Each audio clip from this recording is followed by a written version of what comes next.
Hallo Werkzeugfans, willkommen bei GoTools.tv. Mein Name ist Sebastian und heute haben wir das Duell der Giganten. Festool gegen Bosch. Und zwar haben wir die neuen Exzenterschleifer hier mit Akku betrieben, 150 mm. Und was die drauf haben und wer der ganz klare Gewinner ist, das schauen wir uns in diesem Video an. Und natürlich gibt es wieder etwas zu gewinnen, und zwar einen 250 € Einkaufsgutschein von GoTools. Und alles, was ihr dazu machen müsst, einfach mal unten in die Kommentare zu schreiben, welchen findet ihr besser, Festool oder Bosch? Viele von euch wissen, ich liebe Exzenterschleifer. Und deswegen habe ich mich sehr gefreut auf genau diesen Test. Und ich freue mich riesig, dass wir endlich 150 mm Exzenterschleifer im Bereich Akku haben. 18 Volt Akku, richtig tolle Geräte, sehr kräftige Geräte, auch mit ordentlich Abtrag. Wir haben das schon ordentlich getestet, sowohl ich als auch das ganze Team. Da kommen wir aber gleich dazu, wenn wir über die Testergebnisse sprechen. Denn wir haben sie natürlich gegeneinander antreten lassen. So, welche Geräte haben wir denn hier eigentlich? Wir haben den neuen Bosch GEX 18V 150-3, was die 3 bedeutet, da kommen wir gleich dazu, und den neuen Festool ETSC 250.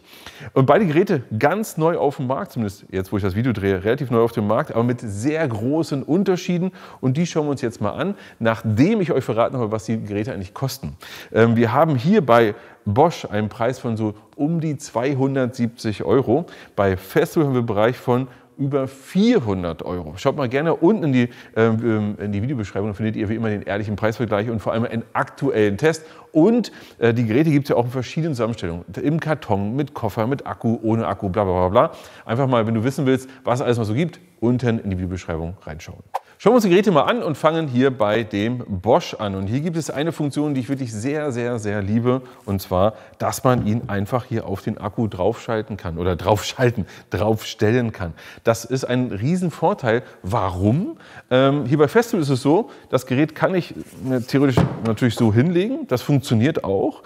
Aber ich kann ihn nicht mir so hinlegen, dass ich sage, oder hinstellen, dass ich sage, alles klar, ich nehme jetzt einfach weg und arbeite, weil wenn ich ihn dauerhaft auf dem Schleifteller stehen lasse, kann es dazu kommen, also wenn ich sehr lange auf derselben Stelle stehen lasse, kann es dazu kommen, dass er sich hier dauerhaft eindrückt und verformt, dass er in der Form auch bleibt und sich nicht wieder zurückdrückt. Das ist ein Problem, das ist kein Riesenproblem, aber wenn du sicher gehen möchtest, dass es das nicht macht, nimmst du den einfach, stellst ihn so in die Ecke, kannst auch nach 2 Monaten sagen, steht er halt. Bei dem hier ist es so, den müsst du auf jeden Fall schon wieder in den Koffer packen oder eben andersrum hinlegen. Kein Riesenthema, aber ist ein Thema. Gut, kommen wir zu Bosch. Erst einmal, was wir hier sehen, wir haben einen Kantenschutz und der ist serienmäßig dabei. Der ist dafür da, um eben hier bis an die Kante ranzuarbeiten, aber sodass der Schleifteller oder das Schleifmittel hier nicht an die Kante rankommt und die kaputt macht. Ja? Dafür ist das Ganze da. Das haben wir übrigens bei beiden Geräten standardmäßig mit dabei. Kann ich aber auch einfach abmachen. So, zack, ab. Sodass du es nicht dauerhaft dran haben musst, wenn du es nicht brauchst. So, schauen wir uns mal das Gerät hier vorne an. Erst einmal haben wir hier die Möglichkeit, die Geschwindigkeit einzustellen, also vorzuwählen, bevor du es anmachst. Ja, das stellst du einfach ein, langsamste bis zur hellsten bis zur höchsten Geschwindigkeit. Wenn du das Gerät einschaltest, siehst du hier auch zusätzlich den Akkustand. Ich zeige dir das mal.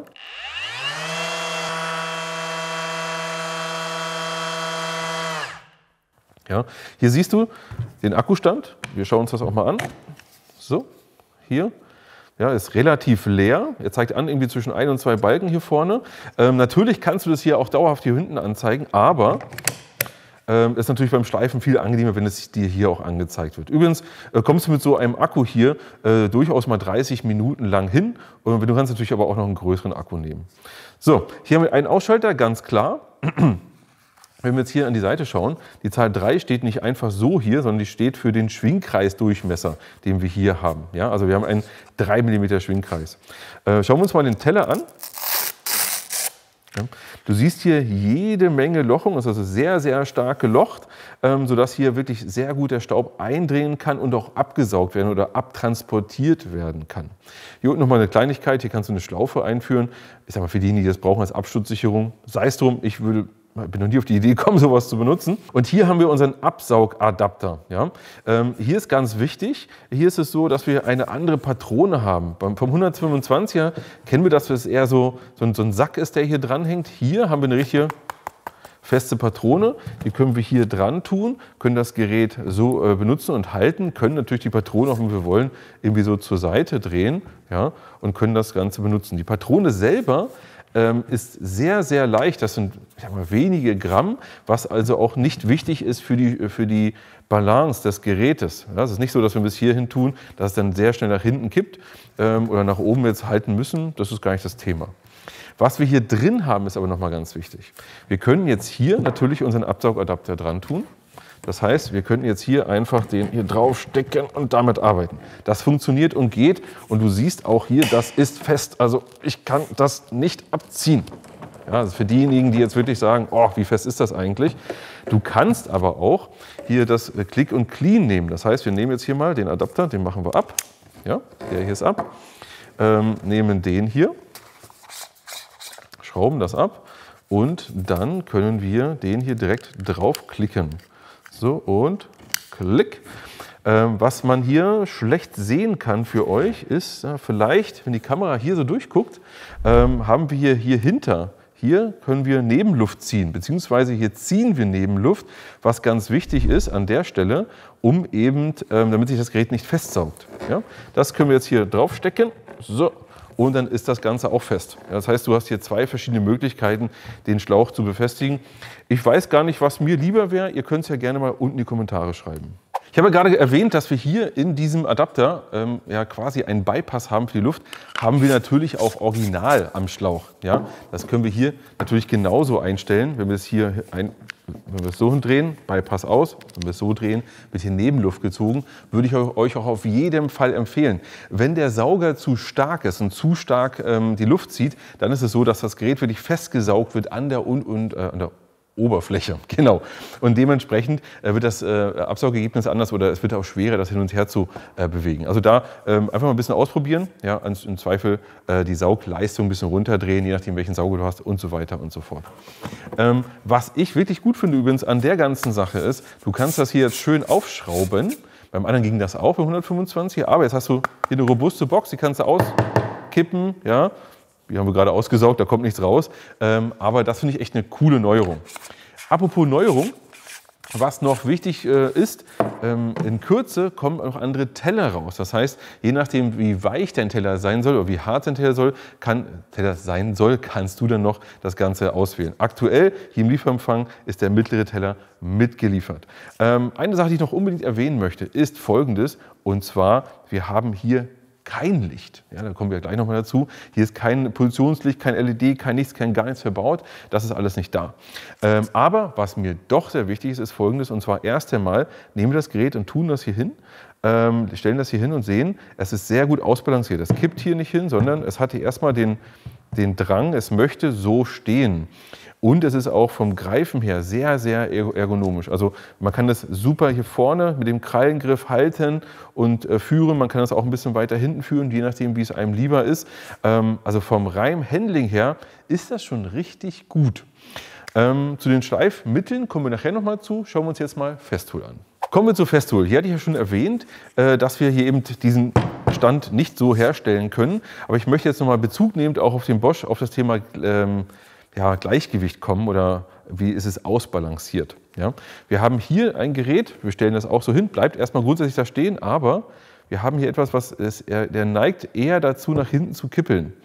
Das ist, ihr seht auch hier, schaut nochmal hier, der kippt einfach dahin, seht ihr, was ich meine? Das ist jetzt kein Weltuntergang, das ist nichts, was wirklich schlimm ist, aber wir sehen ja auch durch die Form des Akkus, wo der Akku ist und die Mehrheit, wie das alles angeformt ist, dass es hier bei Bosch einfach anders ist und anders funktioniert. Sei es drum. Hier bei Festool haben wir auch hier einen Kantenschutz, auch im Lieferumfang dabei, können wir abmachen.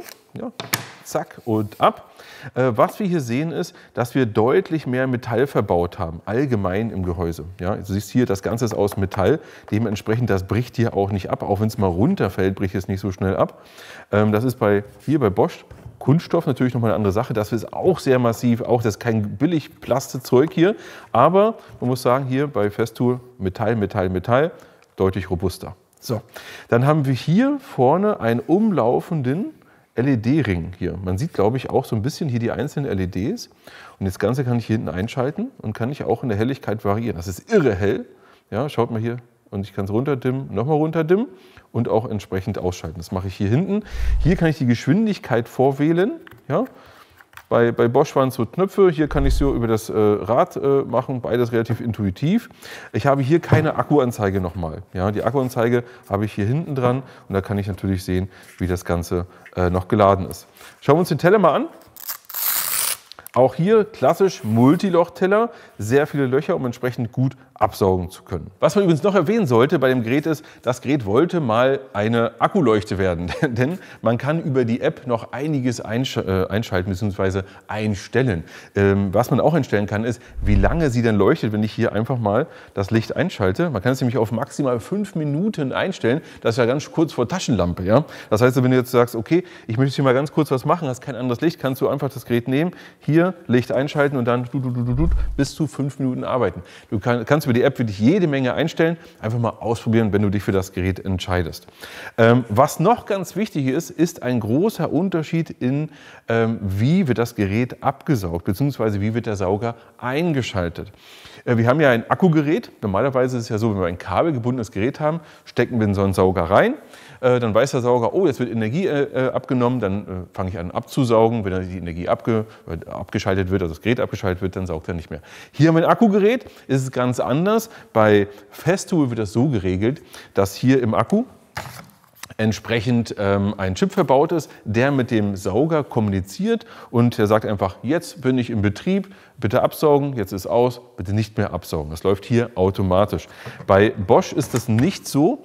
Hier ist es so, dass wir einen speziellen Adapter brauchen, den kannst du als Zubehör nachkaufen. Wenn du wissen willst, welchen Adapter, das verlinke ich dir mal hier oben und auch welcher Sauger das automatisch gleich kann, auch das verlinke ich dir mal hier oben. Es gibt ja einen speziellen Sauger von Bosch, der genau für sowas gedacht ist, der hat gleich einen Adapter mit dabei und so weiter und so fort. Du kannst aber auch für deinen kabelgebundenen Sauger einen entsprechenden Adapter kaufen.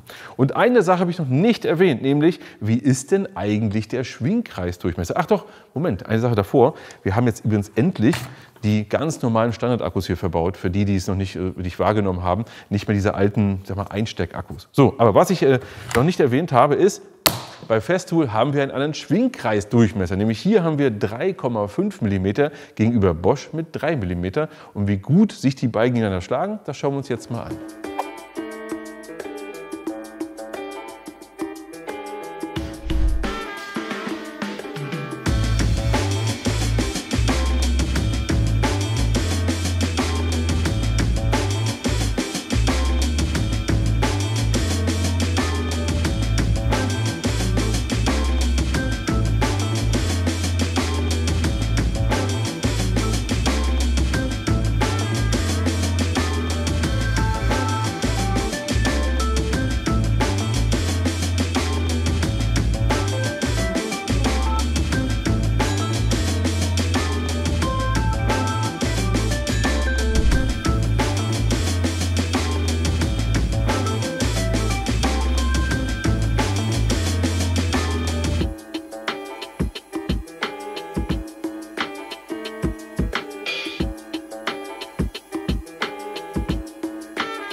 Jetzt habt ihr den Unterschied gesehen und der Unterschied ist eigentlich kleiner, als man denken könnte. Ja? Also beide, obwohl er hier 3 mm und der hier 3,5 mm Durchmesser, also Schwingkreisdurchmesser hat, ist es so, dass das Ergebnis eigentlich gleich gut ist. Also erst einmal könnte man sagen, steif gut, gleich gut.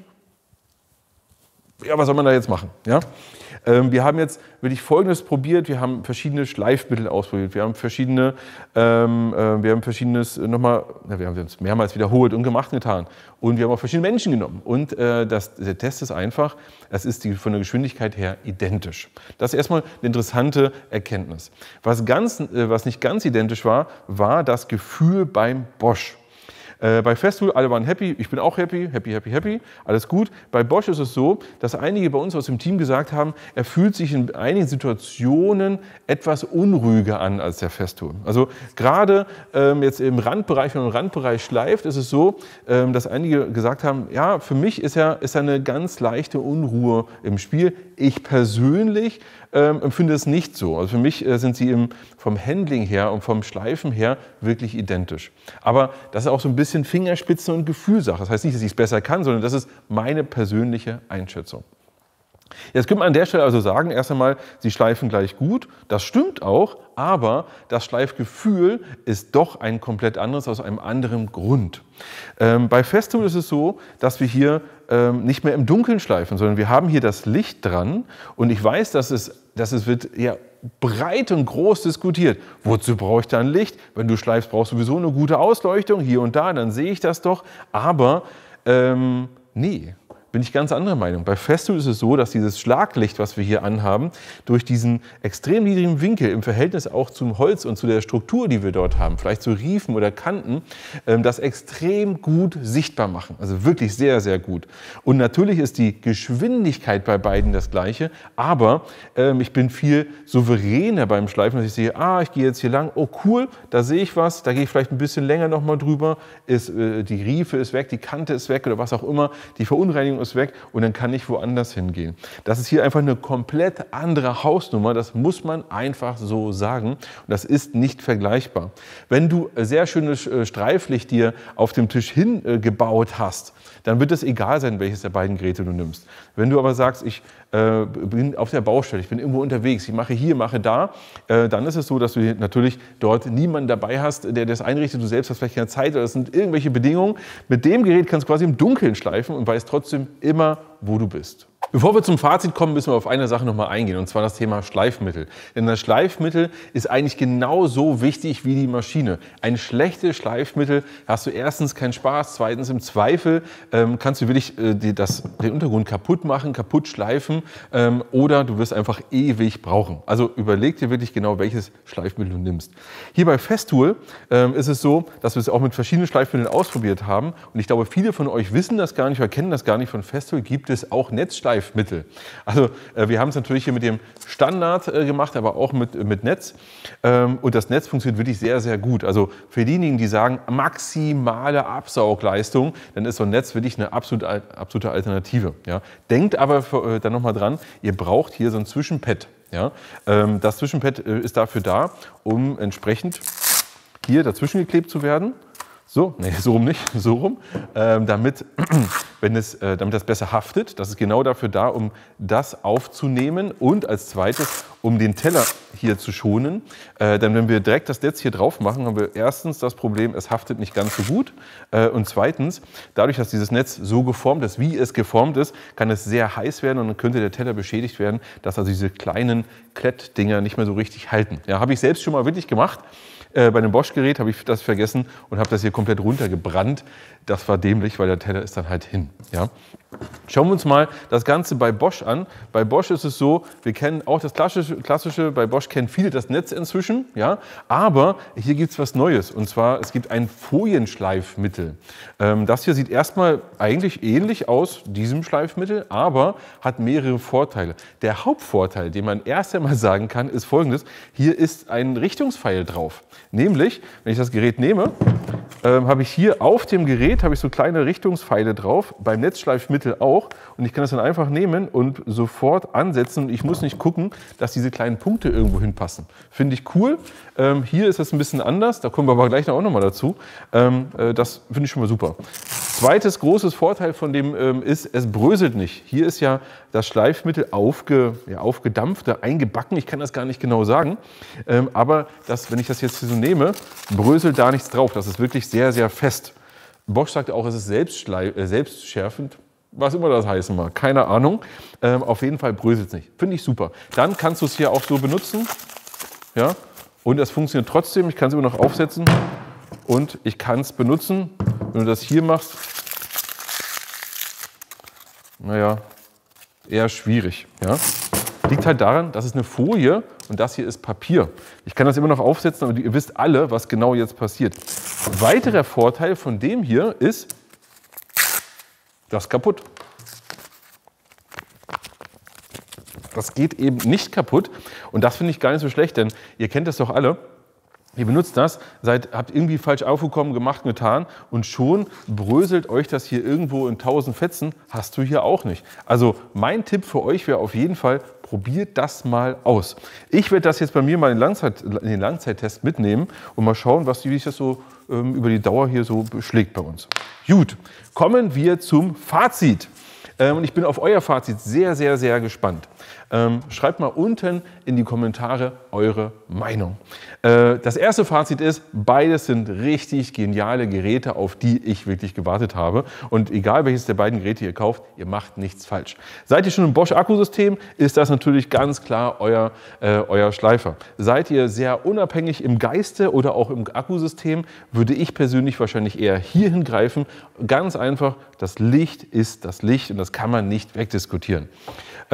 Und wenn man das im alltäglichen Arbeiten benutzt, dann ist das auf jeden Fall eine nützliche Sache. Und man muss aber sagen, kostet halt ein paar Euro mehr, ja, sind schon irgendwo im Bereich 150, 200 Euro mehr, die mir hier quasi eigentlich nur dafür bezahlt, dass da eine LED dran ist. Da ist eine LED, klassische Frage, was macht es? Es leuchtet, ihr kennt alle den Film. In dem Sinne für euch, denkt an die Kommentare, ran ans Werkzeug und bis zum nächsten Mal.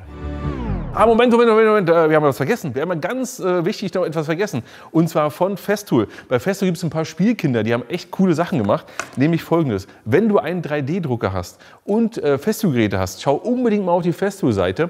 Da kannst du bestimmte Dinge machen. Du kannst ja auch irgendwelche Halter, alles Mögliche machen. Aber hier gibt es was Cooles. Und zwar kannst du erstmal Folgendes drucken. Du kannst dir dieses Teil hier drucken, das hier. Damit kannst du Folgendes machen, weil wir haben ja hier das Problem im Festool, wir haben dieses Kreuz nicht, dieses Zielkreuz. Aber wir können jetzt das hier nehmen, können das aufsetzen. Wir können das hier quasi einfädeln und aufsetzen.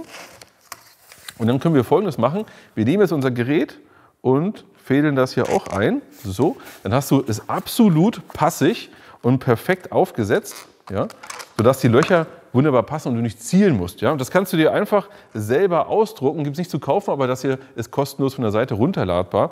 Zusätzlich, wenn du jetzt einen riesen Packen hast zum Beispiel, kannst du das Ganze lagern. Auch das hier ist zum Ausdrucken, kannst hier so an die Wand machen, festschrauben, kannst hier deine Blätter drin lagern, kannst hier zum Beispiel das Teil auch drin reintun, kannst hier auch einige Blätter da drin lagern, kannst einfach wieder raufstecken, wieder zurück. Eigentlich eine coole Sache, wollte ich euch noch zeigen, jetzt aber Schluss für heute.